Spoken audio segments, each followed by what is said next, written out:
Last class में हम cleansing action of soap देख चुके थे कि लायोफिलिक और लायोफोबिक एंड सोप के दो एंड होते हैं। जो लायोफोबिक होता है वो डर्ट के टूवर्ड अट्रैक्टेड होता है, लायोफिलिक वाटर के साथ अट्रैक्टेड होता है। तो जब ब्रश के साथ आप पानी को बाहर निकालते हो तो पानी के साथ लायोफिलिक, लायोफिलिक के साथ लायोफोबिक और लायोफोबिक के साथ डर्ट अट्रैक्ट होकर बाहर निकल जाती है। ठीक है,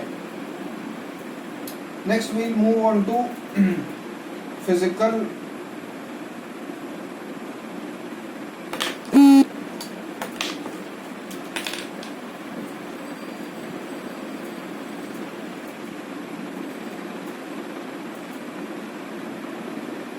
मेथड्स।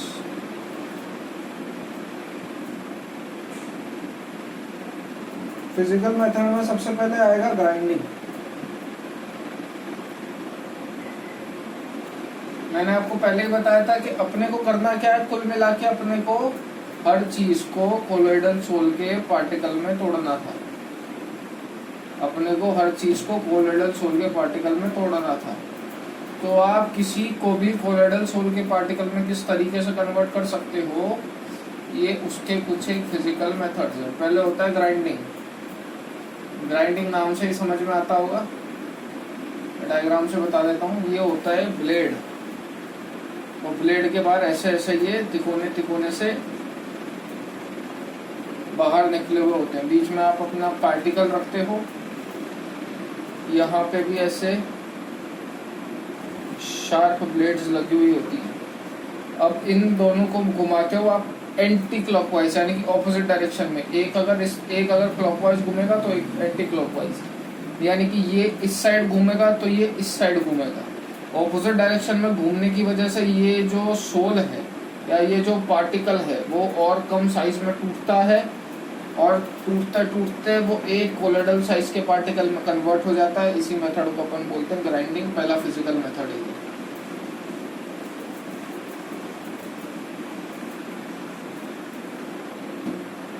सेकंड की बात करें तो वो होता है ब्लेडिंग-ज़ार्ग मेथड। ब्लेडिंग-ज़ार्ग मेथड के अंदर क्या होता है,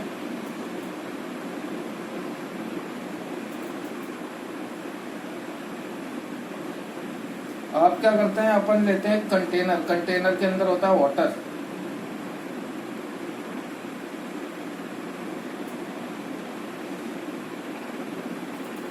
इसके अंदर एक सॉर्ट ऑफ छोटा सा एक बीकर और रहता है जिसके अंदर आप ऐसे इलेक्ट्रोड डालते हो।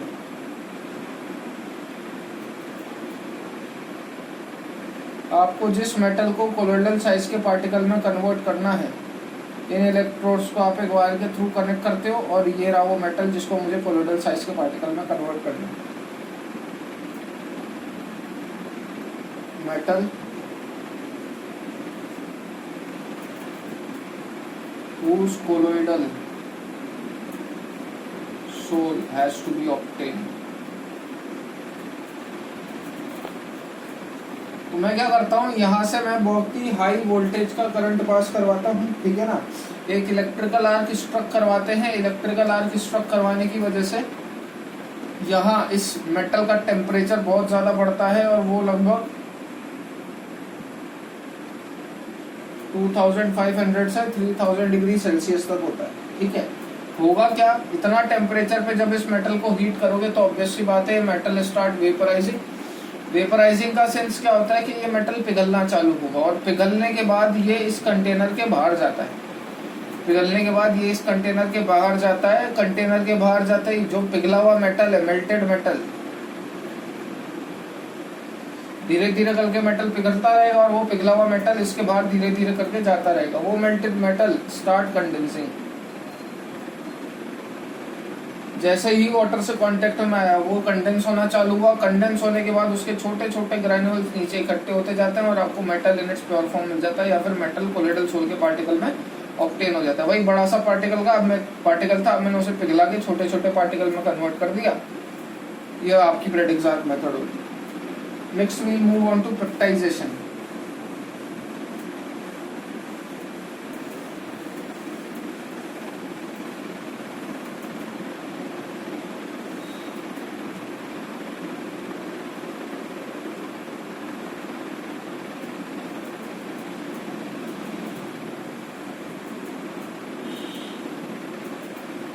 पेप्टाइजेशन, देखो पेप्टाइजेशन मतलब प्रेसिपिटेट सा साउंड करता है पेप्ट, है ना, तो इसका काम भी वही होता है, ये पीपीटी को कोलोइडल सोल में कन्वर्ट करता है। ठीक है, इसका काम क्या होता है, प्रेसिपिटेट को कोलोइडल सोल में बदलना। इसका ये एक और उल्टा है, इमल्सिफिकेशन, वो उल्टा होगा, वो कोलोइडल सोल को पीपीटी में कन्वर्ट करेगा। ठीक है ना, खैर अपन तो इसकी बात करें, इसके बेसिस पे जब मैं जाता हूँ इसके अंदर क्या होता है भैया, देखो क्या कह रहा है वो कि वो पीपीटी से कोलोइडल सोल में बदल रहा है। पीपीटी से कोलोइडल सोल में बदलने का क्या सेंस, देखिए सबसे पहले प्रेसिपिटेट का मतलब वो अनडिसॉल्वेबल चीज होती है।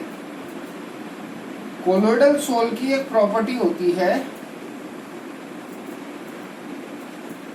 कोलोइडल सोल की एक प्रॉपर्टी होती है कि जब भी आप उसके अंदर एक इलेक्ट्रोलाइट ऐड करते, तो उस इलेक्ट्रोलाइट के अंदर अगर कोई कॉमन आयन पाया जाता है, तो वो कॉमन आयन जो भी होता है, ये कोलोइडल सोल उस कॉमन आयन को अपनी सरफेस पे एब्जॉर्ब कर लेता है। एग्जाम्पल जैसे मैं ले लेता हूँ AgI और Ki, तो इस ये AgI का मैंने लिया कोलोइडल सोल।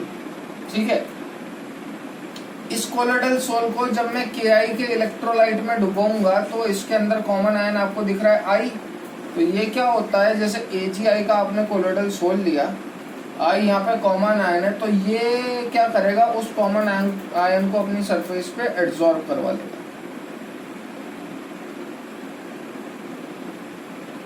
एब्जॉर्ब हो गया मतलब चिपक गया, चिपक गया मतलब ये सोल नेगेटिवली चार्ज हो गई, और धीरे धीरे करके देखो मैं आपको सीधी सीधी लैंग्वेज में बता देता हूँ चीज। प्रेसिपिटेशन कब प्रेसिपिटेशन होता है, इनडिसॉल्वेबल। इनडिसॉल्वेबल का मतलब क्या, कि चीज टूटे ना, टूटने का मतलब क्या, चीज आयंस में नहीं टूटी। AgI भाई काय में टूट सकता था, Ag plus plus I minus.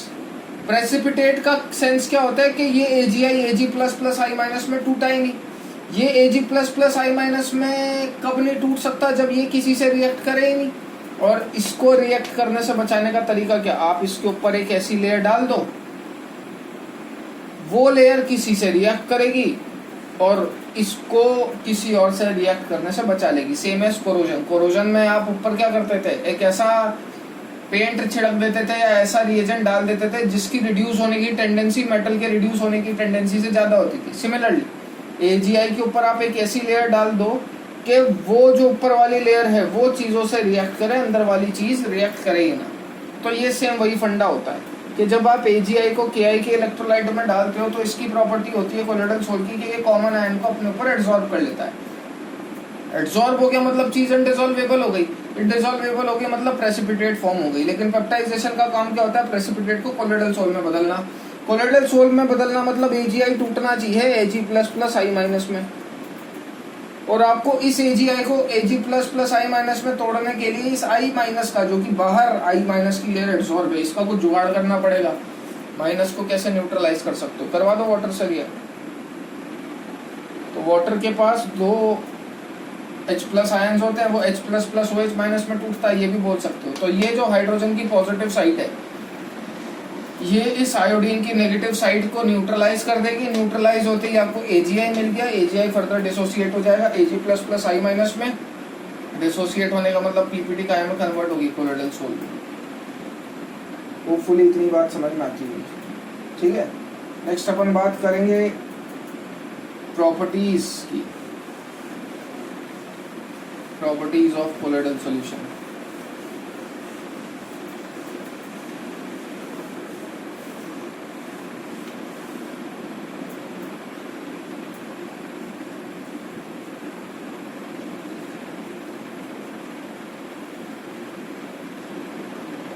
Properties of colloidal solution, इसकी दो चार बेसिक प्रॉपर्टीज हैं। पहला आता है जैसे हेट्रोजीनियस मिक्सचर।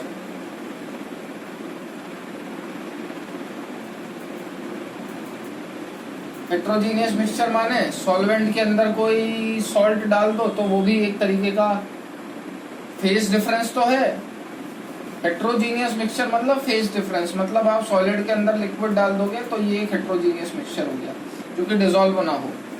कोलोइडल सोल आप उसे ही तो बोला करते थे, जैसे दही आपने डाल दी इसके अंदर पानी के अंदर तो वो डिजोल्व तो हो गया, लेकिन कलर चेंज मार के और वो थोड़े टाइम बाद इकट्ठा हो जाता है। छाछ देखी होगी ना आप लोगों ने, छाछ को थोड़ी देर फ्रीज में रखना तो आपको पानी की लेयर ऊपर और दही की लेयर नीचे मिलती है, वो होता है कोलोइडल सोल। तो आपको लेयर सेपरेट आउट मिल जाएगी, लेकिन आप डिफरेंशिएट नहीं कर पाओगे बिटवीन पानी एंड दही। अगर उसको मैं चम्मच से डिजोल्व कर दूँ तो सिंपली सेपरेट आउट नहीं कर सकते। ये नहीं छाछ में से आप पानी अलग निकाल लो और दही अलग निकाल लो, ठीक है। इस तरीके के मिक्सचर को हेटेरोजीनियस मिक्सचर कहते हैं। सेकेंड जो इम्पोर्टेंट प्रॉपर्टी होती है वो होती है Tyndall effect.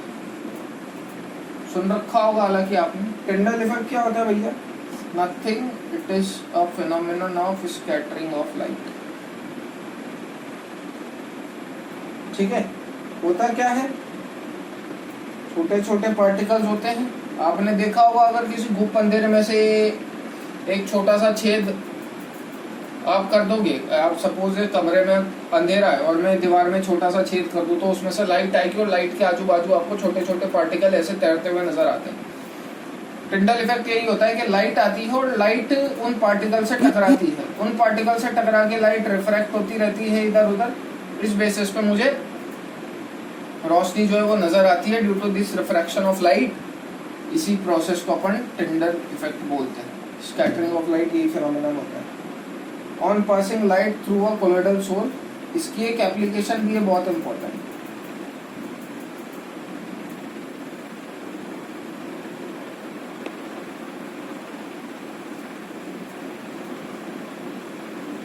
The path of light become visible, क्योंकि वो रिफ्रैक्ट हो जाता है तो आपको पाथ दिखेगा।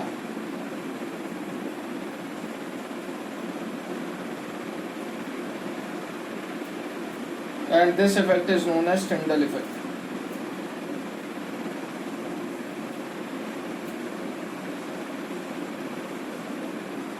ठीक है, और इसकी एक बहुत ही फेमस एप्लीकेशन है जो कि इसी का पार्ट है प्रॉपर्टीज का। उस फेमस एप्लीकेशन को अपन नाम से जानते हैं कलर। देखो अगर मेरे को इसी की एप्लीकेशन प्रूव करनी है तो मैं कैसे प्रूव करूंगा? एक एप्लीकेशन आती है इसकी कलर की। कलर के बेसिस पर बोले तो आप क्या करो, आप एक पार्टिकल, आप एक कंटेनर ले लो, उसके अंदर आपने मिल्क का सॉल्यूशन भर रखा है। आप एक कंटेनर ले लो, उसके अंदर आपने मिल्क का सॉल्यूशन भर रखा है। मैं यहाँ से क्या कराऊंगा, लाइट पास करवाऊंगा।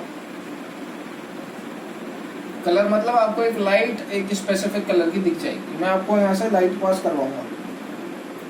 ये लाइट ऑब्वियस सी बात है कोलोइडल सोल के पार्टिकल से टकरा के रिफ्रैक्ट होगी। ये है रिफ्रैक्टेड लाइट।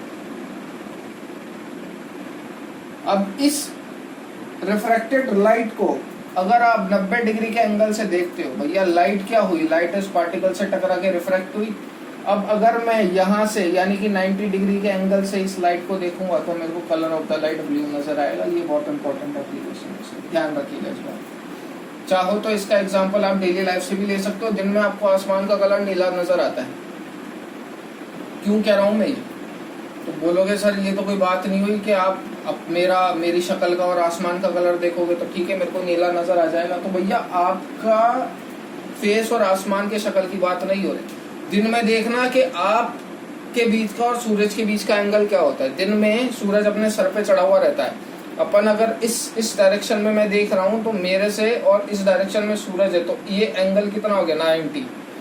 सुबह सुबह एंगल कितना होता है, मैं अगर इस डायरेक्शन में हूँ, सामने वाली डायरेक्शन से सूरज आया तो ये एंगल कितना है 180 या 0 मान लो।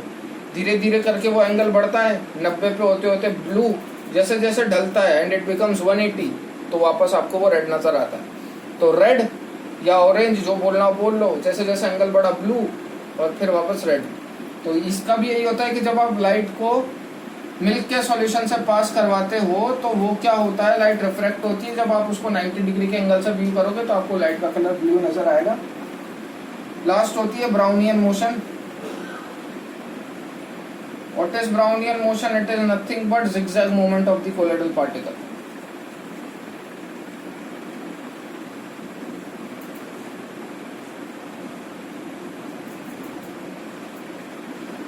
पार्टिकल का zigzag मूवमेंट होना कोलोइडल पार्टिकल का is known as Brownian motion. ठीक है, रेस्ट चैप्टर कल करेंगे और वो खत्म हो जाएगा कल इस चैप्टर का एंड। ठीक है, उसके बाद अपन स्टार्ट करेंगे सॉलिड स्टेट। चलिए।